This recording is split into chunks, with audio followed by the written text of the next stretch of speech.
Bienvenue à l'émission L'économie du Sud-Ouest, parlons-en.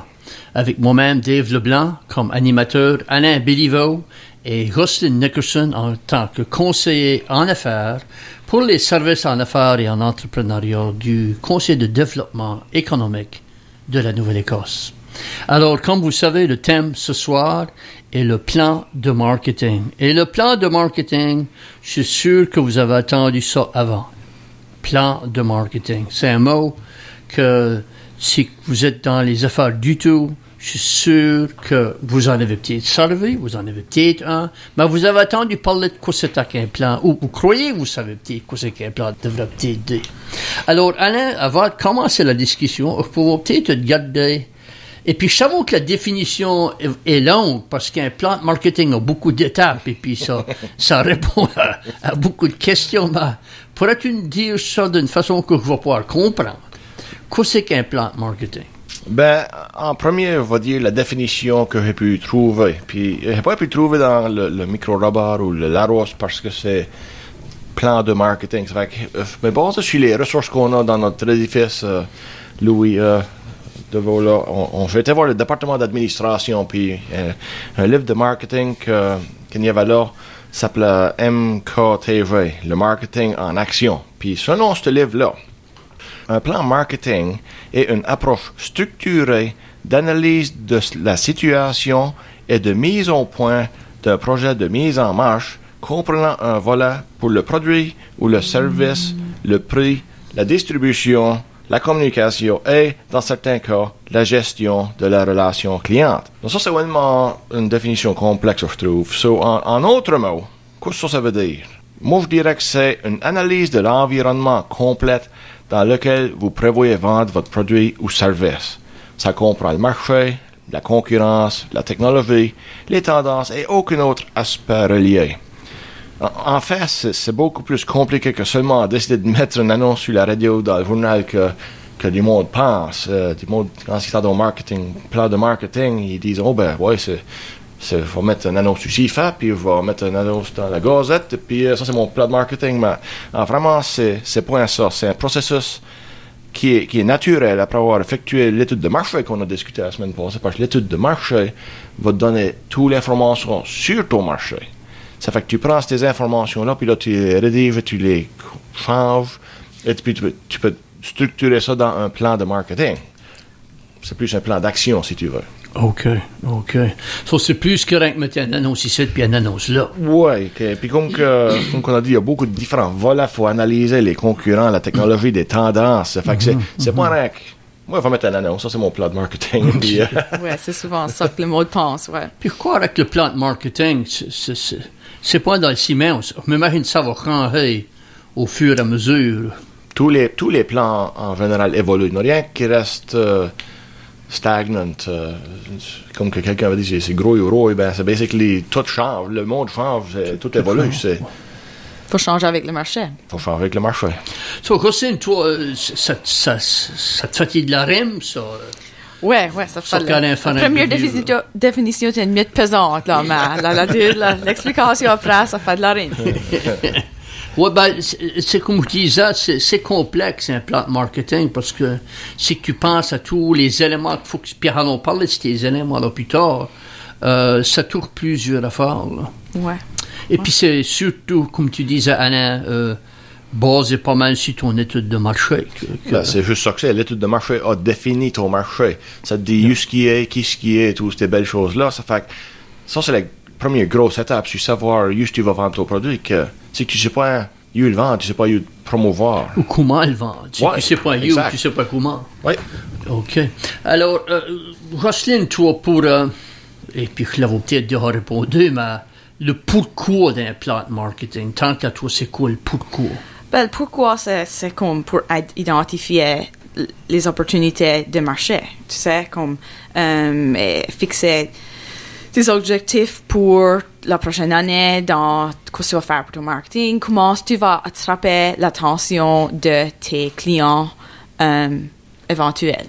Tu sais, comment est-ce que tu vas les attraper et qu'est-ce que ta concurrence fait et qu'est-ce que toi, tu sais, comment est-ce que toi tu vas les attraper et comment est-ce que toi tu vas planifier tes tactiques de vente selon ce qui se passe dans le marché avec tes concurrents et les tendances dans le marché, etc.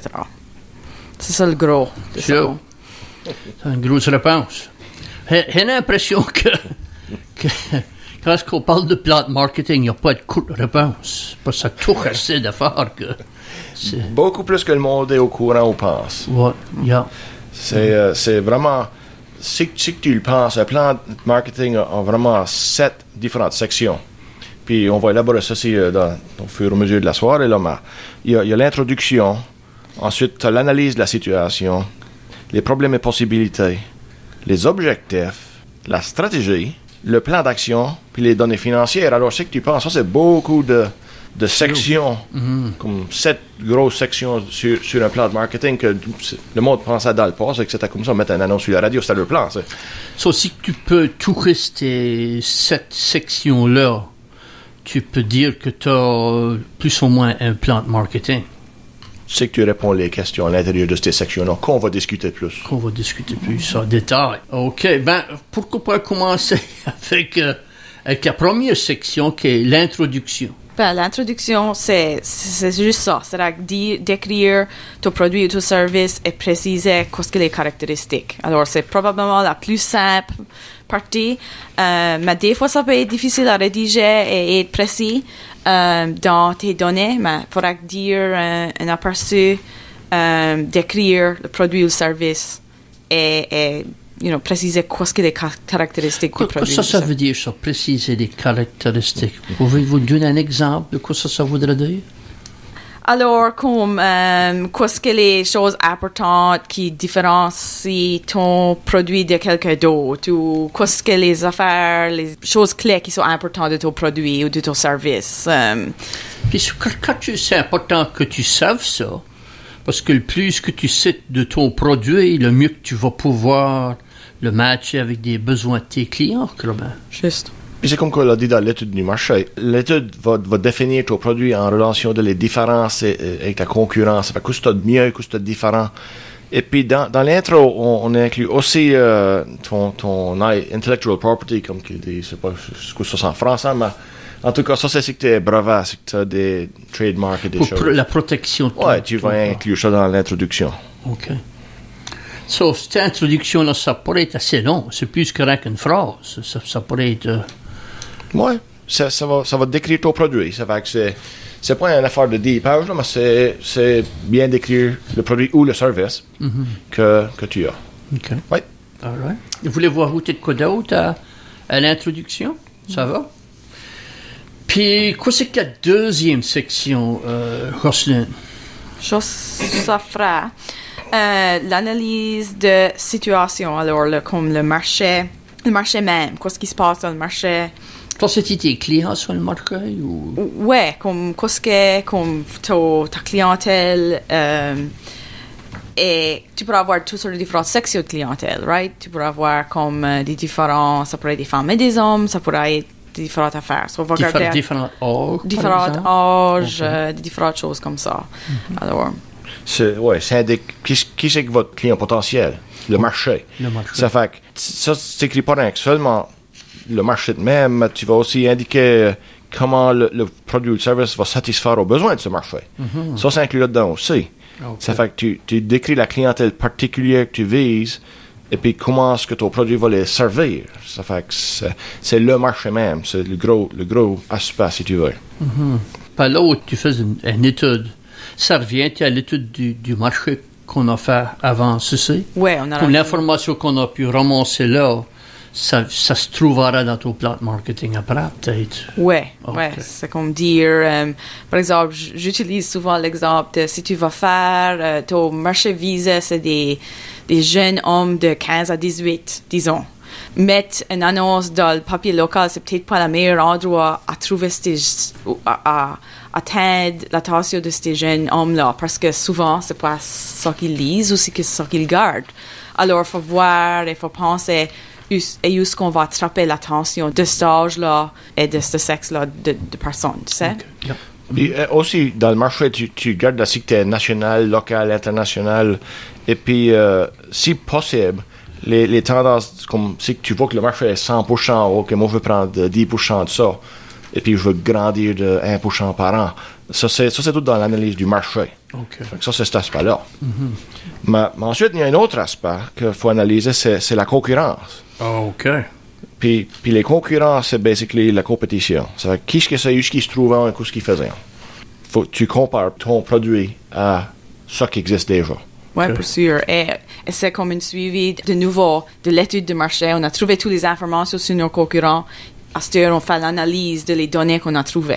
Exactement. Ouais. Puis là, il y a un autre point qu'on peut analyser, c'est la technologie. Puis ça, c'est comment est-ce que la technologie peut influencer le produit ou le service, parce que, comme vous le savez, la technologie, c'est un secteur qui avance très rapidement. Je pense que les cell phones, par exemple, il y en a un nouveau tous les 6 mois. La technologie, c'est quoi qu'avance. Ça fait que, comment est-ce que la technologie va influencer votre produit ou service? Ça va peut-être avoir aucun effet ou ça va peut-être avoir beaucoup d'effets. Ça dépend du marché de ton produit ou de ton service. Oui. Tu sais, c'est vraiment compétitif. Et ta clientèle et tout, parce que si c'est une clientèle plus heureuse, ça va peut-être les affecter moins que les plus jeunes, par exemple. Juste, oui. Et puis, la technologie va obsolète. C'est quand? Ça va être dans 6 mois comme un phone ou ça va être dans 6 ans? Ouais, yeah. Ça faut analyser cet aspect-là parce que Ouais. comme ça, tout évolue. Oui, et ces choses-là peuvent être un défi ou ça peut être un avantage parce que peut-être, dans 6 mois, c'est plus bon, alors peut-être qu'on peut en avoir d'autres. Mais peut-être ça veut dire que c'est un défi parce qu'il faut qu'on change nos équipements et nos choses et ça nous coûte plus d'argent, tu sais. Oui. C'est vrai. Puis la technologie, c'est comme tu dis, c'est le monde qui fait des cell phones à vos beaux parce que tous les 6 mois, ils peuvent en vendre des nouveaux. C'est incroyable. Ensuite, qu'est-ce qui serait un autre élément? Le prochain élément, ça fait le milieu sociopolitique. Puis ça, en termes plus simples, ça veut dire les tendances qui évoluent.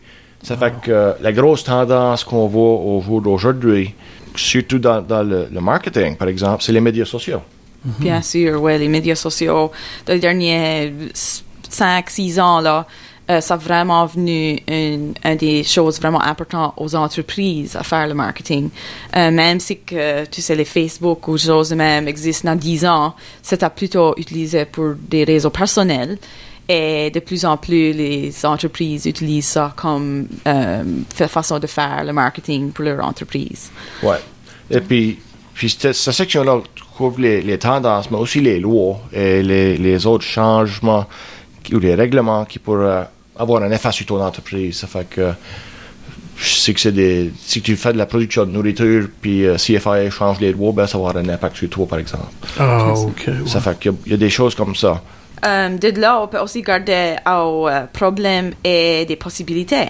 Alors, dépendant, comme on disait, il y a des choses qui peuvent être des défis, il y a des choses qui peuvent être des avantages, dépendant sur quoi tu vends, quel service que tu offres. Et ça, c'est plutôt case par case, là, tu sais. On garde ça. Ça dépend sur l'industrie que tu es dans, qui pourrait être un avantage ou un désavantage, là, de quoi tu fais. Puis parfois, on peut spinner un problème, puis le tourner à l'envers, puis le faire positif. Ouais, une opportunité. Oui, une opportunité, exactement. Ça, faut analyser tous ces aspects-là.